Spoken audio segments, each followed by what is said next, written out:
آفاقی فقیر کا میقات سے تجاوز کر جانا، اس کا کیا حکم ہے؟ چنانچہ جس شخص پر فی نفسی حج فرض نہیں تھا لیکن وہ اپنی مرضی سے اپنا حج کرنے کے لیے حدود میقات میں داخل ہو گیا تو اس پر حج فرض ہو جائے گا، فرض ہو گیا، اگرچہ اس کے پاس مال اور سواری کا نظم و ضبط نہ ہو، لیکن اسے بہرحال حج کرنا ہوگا، چاہے اب کرے یا بعد میں کبھی بھی کرے، لیکن اس کے ذمہ حج فرض ہو گیا ہے۔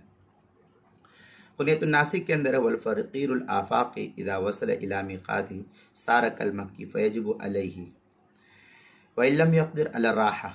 الراحلۃ، یہ غنیۃ الناسک کی عبارت ہے، صفحہ 18۔ اسی کا ہم مثل عبارت جو ہے فتح القدیر جو بیروت کا چھپا ہوا نسخہ، اس کی دوسری جلد صفحہ 419، فتاوی تاتارخانیہ تیسری جلد صفحہ 551، فتاوی شامی جو زکریہ بک ڈیپو دیوبند کا ہندی نسخہ، اس کی تیسری جلد صفحہ 459، منحت الخالق جو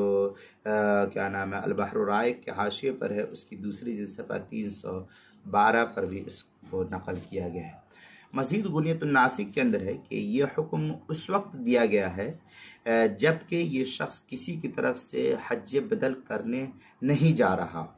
کیونکہ اگر فقیر شخص حج بدل کرنے جائے گا تو اس کی وجہ سے اس پر جو ہے اپنا حج فرض نہیں ہوگا۔ چنانچہ غنیۃ الناسک کے اندر وَيَنْبَغِي أَنْ يُرَادَ بِهِ الْفَقِيرُ الْمُتَنَفِّلُ لِنَفْسِهِ لِيَخْرُجَ الْفَقِيرُ الْمَعْمُورُ فَإِنَّهُ إِذَا وَصَلَ إِلَى الْمِيقَاتِ لَا يَسِيرُ كَالْمَكِّي۔ اس طریقے کی عبارت جو ہے غنیۃ الناسک کے صفحہ 18 اور کتاب المسائل تیسری جلد صفحہ 83 اور صفحہ 84 پر اس کو نقل کیا، عنوان ہے آفاقی فقیر کا میقات سے تجاوز کر جانا، اس کے تحت جو اس مسئلے کو نقل کیا گیا ہے۔